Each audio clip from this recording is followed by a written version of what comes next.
Good morning students. पिछले class में हमने संयुक्त राष्ट्र संघ के विभिन्न अंगों के बारे में अध्ययन कर लिया है। आज हम यूएन से संबंधित ही एक अन्य टॉपिक पर इस वीडियो में बात करने वाले हैं और इसमें टॉपिक का जो नाम है वो है संयुक्त राष्ट्र संघ का पुनर्गठन। स्टूडेंट्स, जब यूएनओ गठित हुआ तो यूएनओ में स्थापना के समय सदस्य संख्या थी इसकी 50+1, यानी ये कहें 51 मेंबर्स थे। उसके बाद में लगातार इस सदस्य संख्या में इजाफा होता गया और वर्तमान में ये सदस्य संख्या कितनी होगी? 193। यद्यपि इन बातों के बारे में हम पहले अध्ययन कर भी चुके हैं। जो लेटेस्ट जो मेंबर है यूएन का वो है साउथ सूडान। ये सदस्य संख्या शीत युद्ध काल और शीत युद्धोत्तर काल में उत्तरोत्तर बढ़ी और सदस्य संख्या के बढ़ने का कारण यहाँ हम एक और गिना सकते हैं कि विशेष रूप से जो अफ्रो एशियाई राष्ट्र थे, जो किसी समय यूरोपीय ताकतों के अधीन यानी ब्रिटिश के, फ्रांसीसियों के, डचेज, पुर्तगालियों के अधीन थे, धीरे धीरे वो राष्ट्र स्वतंत्र हुए और इन राष्ट्रों के स्वतंत्रता का परिणाम यह निकला कि ये नव स्वतंत्र राष्ट्र यूएनओ के मेंबर बन गए, यूएनओ के सदस्य बन गए। इसलिए संख्या में अत्यधिक बढ़ोतरी हुई और वर्तमान में 193 तक ये पहुंच गया। उसके बाद अगर बात की जाए तो हम इसके थोड़ा सा ऐतिहासिक पृष्ठभूमि की अगर बात करें, यूएनओ का गठन कब हुआ? 24 अक्टूबर 1945 को। और जब यूएनओ का गठन हो रहा था उसी दौरान या यूएनओ के गठन के समय ही दुनिया में शीत युद्ध की भी शुरुआत मानी जाती है। 1945 सेकेंड वर्ल्ड वार की समाप्ति, शीत युद्ध की शुरुआत और यूएनओ का गठन। ये इसलिए 1945 के साल को एक बड़े काल विभाजन के रूप में देखा जाता है। तो शीत युद्ध की शुरुआत होना और दुनिया द्विध्रुवीय हो जाना, दो सुपर पावर का पनपना, तो सारी जो विश्व है वो दो खेमों में बंट गया था। शीत युद्ध की शुरुआत के बाद 1970 में देतांत का जो काल कहलाता है कि इसका मतलब, देतांत का मतलब जैसा कि हम पहले चर्चा कर चुके हैं शीत युद्ध जब हमने पढ़ा कि देतांत का मतलब है दोनों के मध्य तनाव शिथिल, दोनों सुपर पावर्स के मध्य जो तनाव था, जो तनाव व्याप्त हो रहा था, उस तनाव में कमी देखी गई और इसे क्या नाम दिया गया? देतांत। तो 1970 के बाद देतांत का काल शुरू होता है और 1991 में आते आते सोवियत संघ कोलैप्स हो जाता है और इस प्रकार से 1991 में शीत युद्ध की समाप्ति भी हो जाती है। तो शीत युद्ध की समाप्ति हो जाती है। तो इस प्रकार की जो ऐतिहासिक पृष्ठभूमि थी उसमें यूएनओ काम कर रहा था। अब क्योंकि शीत युद्ध की जब समाप्ति हो गई, सोवियत संघ अब एक महाशक्ति नहीं रहा, उसकी शक्ति क्षीण हो गई, तो जो वैश्विक परिदृश्य है उसमें भी बड़े स्तर पर बदलाव देखे गए और इन बदलाव का परिणाम यह निकला कि यूएनओ के पुनर्गठन की मांग शुरू हो गई। यद्यपि यूएनओ के पुनर्गठन की मांग कोई शीत युद्ध की समाप्ति के बाद की ही घटना नहीं है, क्योंकि इससे पहले भी जब दुनिया में शीत युद्ध चल रहा था तो एक थर्ड फ्रंट जिसको कहें या दोनों महाशक्तियों से समांतर दूरी बनाए रखने वाला एक संगठन खड़ा हुआ था जिसका नाम गुटनिरपेक्ष आंदोलन।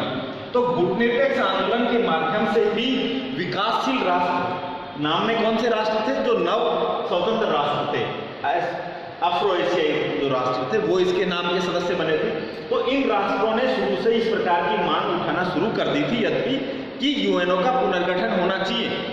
और यूएनओ के पुनर्गठन की जो बात आई, उस यूएनओ का पुनर्गठन किस प्रकार से किया जाए, कौन से सुझाव आए, कौन से जो बदलाव हैं, कौन से उसके गठन में ऐसे कौन से आमूलचूल परिवर्तन करने चाहिए ताकि वो बदलते परिवेश के अनुसार यूएनओ कार्य कर सके, तो इसके संबंध में कुछ सुझाव दिए गए हैं। भी यूएनओ का पुनर्गठन हम इसका अर्थ किससे लगाते हैं, तो इसको हम कुछ सुझावों के माध्यम से, कुछ बिंदुओं के माध्यम से यहाँ चर्चा करेंगे। जिसमें हमारा पहला बिंदु है वो है सुरक्षा परिषद की सदस्य संख्या में विस्तार होना चाहिए। स्टूडेंट्स, जैसा कि हम पहले पढ़ चुके हैं, महासभा में 193 सदस्य हैं, यानी जो यूएनओ की मेंबरशिप है, जितने सदस्य हैं उतने ही महासभा के भी सदस्य हैं। इसका मतलब प्रत्येक राष्ट्र महासभा का सदस्य है। लेकिन सुरक्षा परिषद के बारे में, यद्यपि हम पहले भी सुरक्षा परिषद के बारे में अध्ययन कर चुके हैं कि सुरक्षा परिषद में कुल कितने मेंबर हैं। सुरक्षा परिषद के मेंबर्स की अगर बात की जाए सुरक्षा, तो इसके अंदर कुल 15 मेंबर्स हैं, 15 सदस्य हैं, जिसमें से 5 हैं वो स्थायी सदस्य, या जिसको हमने कहा कि इसको P5 के नाम से भी जानते हैं, परमानेंट 5, जो कि स्थायी सदस्य है, ये हमेशा बने रहते हैं। शेष 10 सदस्य हैं वो अस्थायी सदस्य हैं। ये कैसे हैं? अस्थायी हैं। और ये अस्थायी सदस्य हैं, इनका चुनाव 2 वर्ष के पश्चात इनका चुनाव होता रहता है। तो इस प्रकार से कुल 15 सदस्य हैं। अब सुरक्षा परिषद के विस्तार की अगर बात की जाए, इसका मतलब सीधा सा है कि ये सदस्य संख्या है वो बढ़ाई जानी चाहिए। और सदस्य संख्या में भी दोनों ही बातें यहाँ इंक्लूड है कि एक तो परमानेंट मेंबर्स की जो व्यवस्था बना रखी है सुरक्षा परिषद में, परमानेंट मेंबर्स 5 ही क्यों? क्योंकि 5 मेंबर उस समय भी थे जब यूएनओ की कुल सदस्य संख्या 51 थी। आज यूएनओ की संख्या उससे चौगुना होगी, लगभग चौगुना होगी। इसका मतलब यहाँ पर स्थायी सदस्यों की संख्या भी बढ़नी चाहिए, और साथ ही अस्थायी सदस्य जो 10 हैं, इस संख्या को भी बढ़ाया जाना चाहिए। तो सुरक्षा परिषद में विस्तार को लेकर एक प्रकार से पुनर्गठन की बात समय समय पर उठती रही है। विशेष रूप से इसका एक रीजन और भी गिना सकते हैं हम कि सुरक्षा परिषद का विस्तार क्यों किया जाना चाहिए।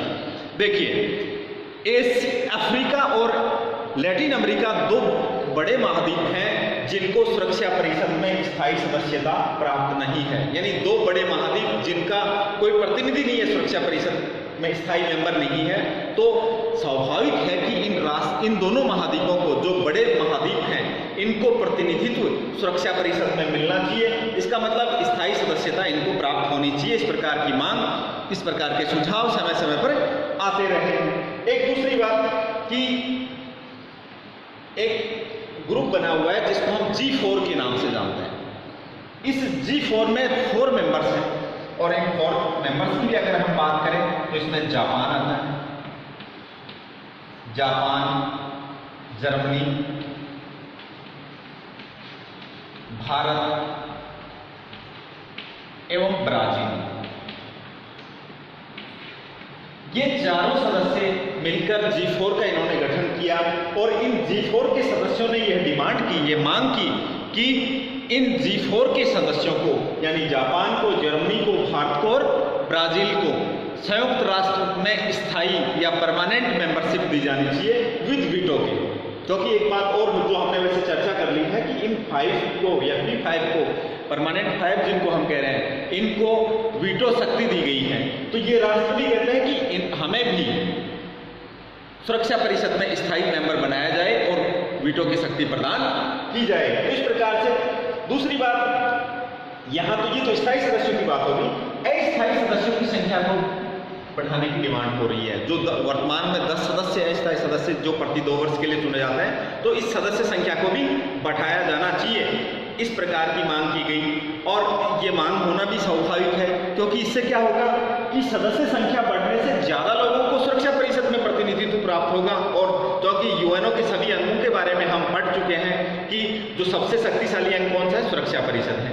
तो ऐसी स्थिति में ज़्यादा लोगों को सुरक्षा परिषद में प्रतिनिधित्व प्राप्त हो, इसलिए बार बार सुरक्षा परिषद के पुनर्गठन की मांग लगातार हो रही है। सुरक्षा परिषद का विस्तार किया जाना चाहिए। दूसरा जो सुझाव यूएनओ के पुनर्गठन के संबंध में है, वो है स्थायी सेना व पुलिस का ना होना, या ये कहा जाए कि स्थायी सेना व पुलिस का प्रबंधन किया जाए। क्योंकि हमें पता है कि अंतर्राष्ट्रीय शांति व सुरक्षा का दायित्व सुरक्षा परिषद को दिया गया है, और जब दुनिया के किसी भी भाग में वैश्विक सुरक्षा को कोई संकट पहुंचता है, तो ऐसी स्थिति में सुरक्षा परिषद का ये दायित्व बनता है कि वो उस डिस्टर्बेंस को फाइंड आउट करे और उसका सॉल्यूशन निकाले। तो ऐसी स्थिति में जब सुरक्षा परिषद पहले तो अपने शांतिपूर्ण उपायों के माध्यम से समस्या को हल करने का प्रयास करते हैं, लेकिन उसके बाद में क्या होता है, वो बाध्यकारी तरीके अपनाता है, सैनिक कार्रवाई करता है। तो जब सुरक्षा परिषद सैनिक कार्रवाई करने के स्तर पर आती है तो सुरक्षा परिषद के पास एक बड़ी समस्या ये होती है कि वो सेना कहाँ से लाए, क्योंकि सुरक्षा परिषद के पास अपनी कोई सेना नहीं है, या ये कहें दूसरे शब्दों में कि यूएनओ के पास अपनी तो कोई सेना नहीं है। तो ऐसी स्थिति में सुरक्षा परिषद क्या करती है, यूएनओ के जो सदस्य राष्ट्र हैं उनसे डिमांड करती है, सेना की मांग करती है और उनसे सैनिक टुकड़ियां इकट्ठी करती है और उन टुकड़ियों के माध्यम से फिर आक्रमणकारी राष्ट्र पर हमला किया जाता है। तो ऐसी स्थिति में क्योंकि सुरक्षा परिषद को हम एक पावरफुल अंग तो मान रहे हैं, लेकिन उसको सैन्य कार्रवाई के लिए सदस्य राष्ट्रों के ऊपर डिपेंड रहना पड़ता है, क्योंकि वहां से उनको सेना प्राप्त होती है, वहां से उनको पुलिस प्राप्त होती है। तो ऐसी स्थिति में यह भी सुझाव दिया गया कि ऐसी व्यवस्था क्यों न बना दी जाए जिसमें संयुक्त राष्ट्र की अपनी स्थायी सेना और पुलिस हो, जिसके माध्यम से वो आसानी से सैन्य कार्रवाई कर सके और दूसरे राष्ट्रों या सदस्य राष्ट्रों पर निराश्रित या पराश्रित न रहे। नेक्स्ट, एक अन्य महत्वपूर्ण और सुरक्षा परिषद में सुधार की बात उठती है और वो है आर्थिक सुरक्षा परिषद। जिस प्रकार से वैश्विक शांति व सुरक्षा के लिए सुरक्षा परिषद बनी हुई है, ठीक उसी प्रकार से आर्थिक सुरक्षा के लिए, क्योंकि देखिए बात चाहे शीत युद्ध की हो, यूएनओ के गठन के बाद में शीत युद्ध की बात हो, चाहे उत्तर शीत युद्ध की बात हो, उत्तर शीत युद्ध काल जो चल रहा है उसकी बात हो, यहाँ एक बड़ी समस्या है। दुनिया में आज भी बेरोजगारी, भूखमरी, गरीबी जैसी समस्याएं व्याप्त हैं। यद्यपि इन समस्याओं के समाधान के लिए यूएनओ में एक अंग बनाया गया जिसके बारे में हम ऑलरेडी चर्चा कर चुके हैं, आर्थिक व सामाजिक परिषद। लेकिन देखा यह गया कि कहीं न कहीं आर्थिक एवं सामाजिक परिषद है उस कार्य को ढंग से संपन्न नहीं कर पा रही है, इसीलिए आज तक वो समस्याएं, वो प्रॉब्लम्स एलिमिनेट नहीं हो पाई हैं। उन समस्याओं के समाधान के लिए एक सुझाव दिया जाता है कि एक आर्थिक सुरक्षा परिषद बनाई जाए, वो उन समस्याओं का समाधान करे। तो इस प्रकार से आर्थिक सुरक्षा परिषद के गठन की बात की जाती है। उसके बाद में जो अंतर्राष्ट्रीय न्यायालय है उसके अधिकार क्षेत्र को लेकर एक सुधार की डिमांड की जाती है, एक ऐसा सुझाव आता है, क्योंकि हमें पता है हम अंतर्राष्ट्रीय न्यायालय का भी एक अंग के रूप में, यूएनओ के अंग के रूप में हम उसका अध्ययन कर चुके हैं। तो ऐसी स्थिति में हमने वहां भी देखा कि अंतर्राष्ट्रीय न्यायालय के साथ, अंतर्राष्ट्रीय न्यायालय के अधिकार क्षेत्र के साथ एक समस्या जुड़ी हुई है। और वो समस्या क्या है कि अंतर्राष्ट्रीय न्यायालय के जो निर्णय होते हैं वो बाध्यकारी नहीं होते हैं, वो संबंधित पक्षों पर डिपेंड करता है, संबंधित राष्ट्रों पर डिपेंड करता है कि वो उस यूएन का जो अंतर्राष्ट्रीय न्यायालय है, इंटरनेशनल कोर्ट ऑफ जस्टिस है, उसके निर्णय को वो राष्ट्र माने ही, ये उस राष्ट्र की इच्छा पर छोड़ दिया गया।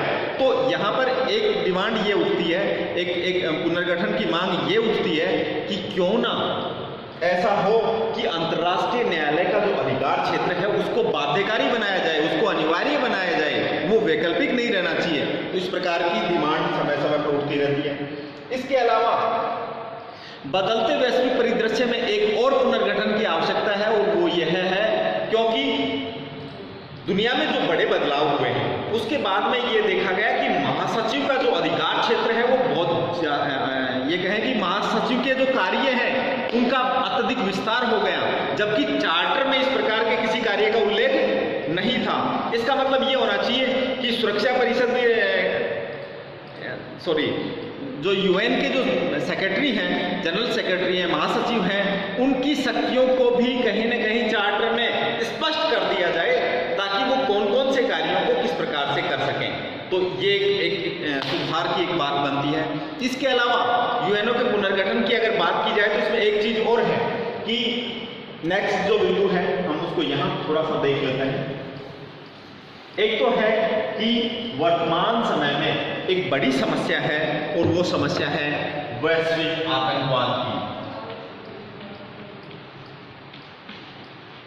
वैश्विक आतंकवाद ये दुनिया में एक बड़ी समस्या है, ग्लोबल टेररिज्म। क्योंकि ये बदलते समय के अनुसार ये समस्या खड़ी हुई, तो ग्लोबल टेररिज्म या वैश्विक आतंकवाद के चुनौतियों को से लड़ने के लिए, वैश्विक आतंकवाद की समाप्ति के लिए व्यवस्था ये की जानी चाहिए कि ऐसा कोई तंत्र यूएनओ के अंदर विकसित होना चाहिए जो इस आतंकवादी गतिविधियों को सीमित करे, इन पर कठोर कार्रवाई करे ताकि दुनिया में आतंकी जो घटनाएं हैं उन पर रोक लगे। तो इस प्रकार के सुधार की बात की जाती है, हम इसको जैसे नंबर दे देते हैं 6। इसके अलावा एक है परमाणु हथियार। दुनिया के सामने एक बड़ी चुनौती है परमाणु हथियारों के प्रसार को रोकना। परमाणु हथियारों के प्रसार के लिए कोई ऐसा परमाणु हथियारों के प्रसार को रोकने के लिए कोई प्रावधान रोकना है। क्योंकि परमाणु हथियार व्यापक नरसंहार के हथियार हैं और इन हथियारों के प्रसार को रोका जाए, क्योंकि हमने शुरुआत में देखा कि अमेरिका सर्वप्रथम परमाणु शक्ति संपन्न बना अमेरिका, उसके बाद में सोवियत संघ बन गया, उसके बाद में परमानेंट फाइव हैं वो लगभग परमाणु हथियार संपन्न बन गए। उसके बाद में भारत, पाकिस्तान और उसके बाद में जैसे इजराइल, और इजराइल के बाद में उत्तरी कोरिया, ईरान, ये लोग परमाणु हथियारों को डेवलप करने के लगातार प्रयास कर रहे हैं। तो इस एक प्रकार से परमाणु हथियारों का तेजी से प्रसार हो रहा है और यूएनओ इस कार्य को करने में कहीं न कहीं असफल रहा, या ये कहें कि निशस्त्रीकरण को लागू करने में यूएनओ। और हमने जैसे 1968 के अंदर एनपीटी आती है। आज भी दुनिया के अनेक ऐसे राष्ट्र हैं जिन्होंने एनपीटी पर साइन नहीं किया हुआ है। 1996 में सीटीबीटी आती है, जो कि ये कहा जाता है सीटीबीटी, जिसको सोवियत संघ की सीनेट ने पास नहीं किया। तो एक प्रकार से ये कहें कि एक ऐसा तंत्र विकसित किया जाए जो इन व्यापक नरसंहार के हथियारों के प्रसार को रोके या इसको सीमित करे, ताकि दुनिया को गंभीर संकट से बचाया जा सके। तो इस प्रकार के कुछ मूलभूत सुधारों की बात, यूएनओ के पुनर्गठन की बात इन बिंदुओं के आधार पर की जाती है। अब यहां एक बात और है कि यद्यपि इस दिशा में अनेक सुझाव आए, अनेक लोगों ने इस दिशा में सुझाव दिए और यूएनओ के पुनर्गठन के मांग को बल मिला।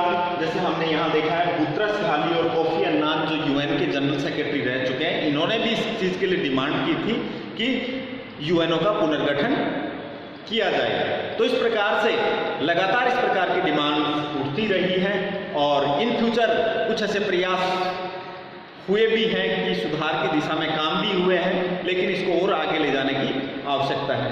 आज के इस वीडियो में इतना ही हम अध्ययन करेंगे। नेक्स्ट वीडियो में हम एक नए टॉपिक के साथ आपके सामने उपस्थित होंगे। धन्यवाद।